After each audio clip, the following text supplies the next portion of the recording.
ओम शांति। आज का टॉपिक है यह 7 नियम बनाइए और अपने जीवन में चमत्कार देखिए। जो चाहोगे वही होगा। हर कार्य में सफलता होगी। तो आज का टॉपिक है कौन से ऐसे 7 नियम हैं जिसे बनाने से हमारी सर्व समस्याएं, प्रश्न समाप्त हो जाएंगे। कई बार आत्माओं के मैसेजेस आते हैं, कमेंट्स आते हैं, अलग अलग समस्याएं, अलग अलग परिस्थितियों पर आधारित प्रश्न आते हैं। कोई को धन का पेपर है, कई आत्माओं को संबंधों का पेपर है। कई आत्माएं अपने ही संस्कारोंवश दुखी है, उदास है। ऐसे ही अनेक सवालों का जवाब हम आपको देंगे एक लाइन में। करो तपस्या, मिटे समस्या। बाबा का एक महावाक्य है एक लाइन में, जिसमें पूरा ज्ञान समाया है। वह लाइन है, तुम सिर्फ अव्यक्त वायुमंडल बनाने में बिजी रहो, बाकी सब स्वतः होगा। स्थिति श्रेष्ठ तो परिस्थितियां स्वतः ही बदल जाएगी। और श्रेष्ठ स्थिति का आधार है श्रेष्ठ स्वमान। तो ऐसी श्रेष्ठ स्थिति बनाने के लिए हमें 7 ऐसे नियम बनाने हैं जिनको धारण करने से कुछ ही दिनों में, कुछ ही समय में हमारी सर्व समस्याएं स्वतः ही समाप्त हो जाएगी और हम संपूर्ण निर्विघ्न बन जाएंगे। एक पॉजिटिव एनर्जी हमारे में फ्लो होगी। तो पहला नियम हम बनाएंगे अमृत वेला। अमृत वेला बाप दादा बच्चों प्रति ब्लेसिंग की झोली खोलते हैं। यह अमृत वेला वरदानी वेला है। एक मुरली में बाबा ने कहा था कि अमृत वेला ठीक करने से सब स्वतः ठीक हो जाएगा। बच्चे, तुम सिर्फ अपना अमृत वेला ठीक करो, मैं तुम्हारा सब कुछ ठीक कर दूंगा।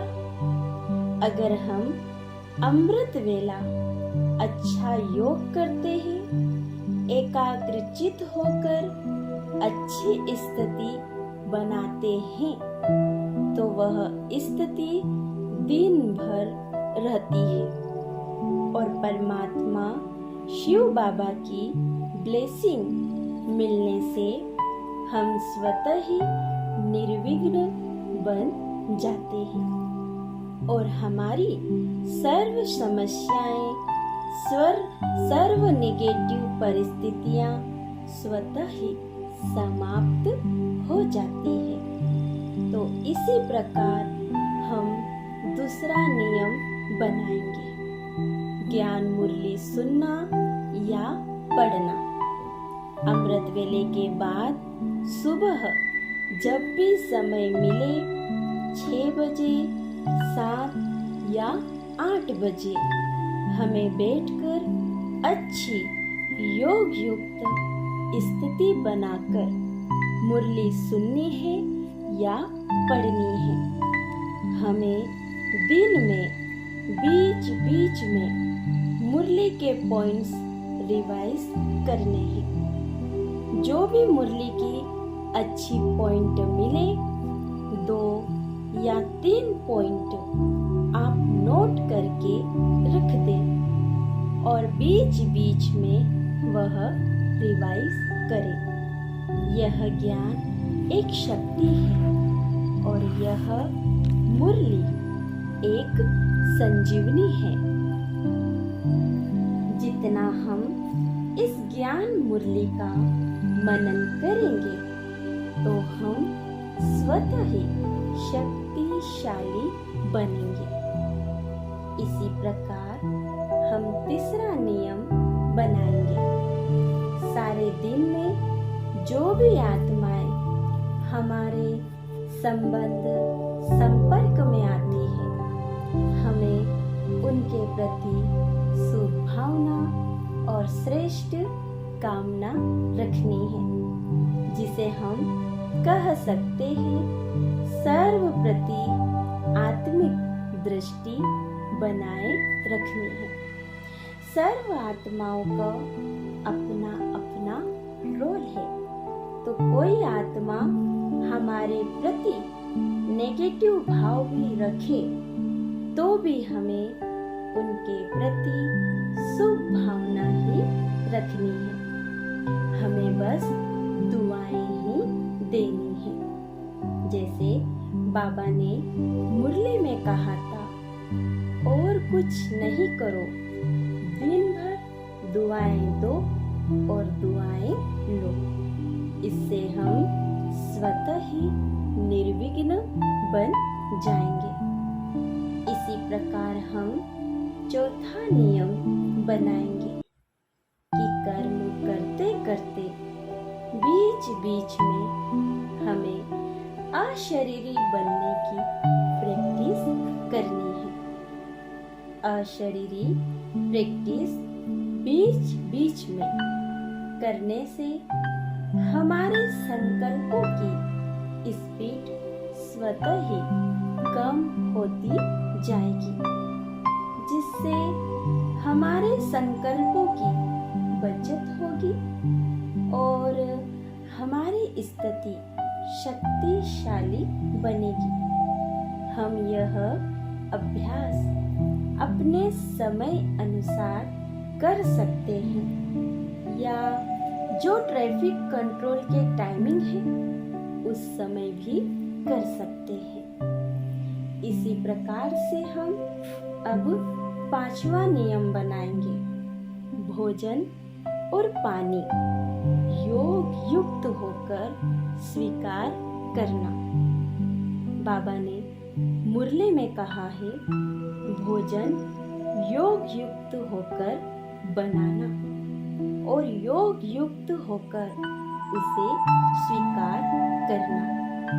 इसमें ही आपकी 50% प्यूरिटी बन जाएगी, यानी 50% पुरुषार्थ हमारा यहाँ ही कंप्लीट हो जाएगा। और आज के समय में प्रकृति के पांचों ही तत्व संपूर्ण नेगेटिव बन चुके हैं।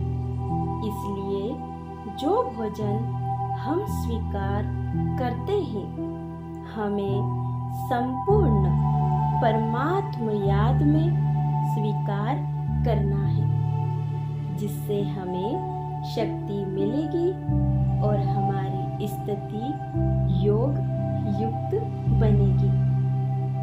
अब हम छठा नियम बनाएंगे, नुमा शाम योग। हमें कम से कम आधा घंटा अच्छा योग करना है, 6 और 8 के बीच में। एक संदेश में बाबा ने कहा था, यदि कोई स्थान में विघ्न आते हैं तो उस स्थान को निर्विघ्न बनाना है। तो शाम का 7 से 7:30 का योग करो।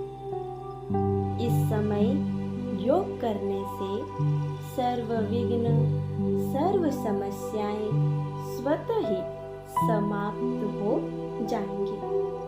और आज हम 7वां नियम बनाएंगे, रात्रि सोने से पूर्व आधा घंटा हमें अच्छे अभ्यास करने हैं, जिससे हम 15 मिनट बाबा के महावाक्य पढ़ सकते हैं और 15 मिनट अच्छा योग कर सकते हैं।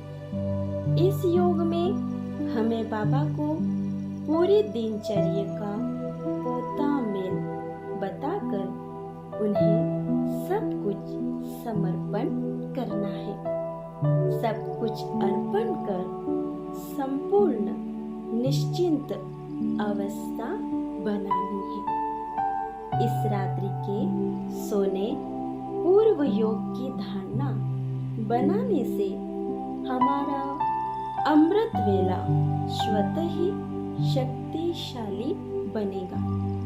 अमृत वेला हमें योग लगाने के लिए मेहनत नहीं करनी पड़ेगी। अमृत वेला योग स्वतः ही अच्छा हो जाएगा, जिससे हमारा जीवन निर्विघ्न और अचल अडोल बनेगा। तो हमें हर कर्म में सफलता प्राप्त होगी। तो आज से हमारे जीवन में हमें ये 7 नियमों का पालन करना है। अच्छा, ओम शांति।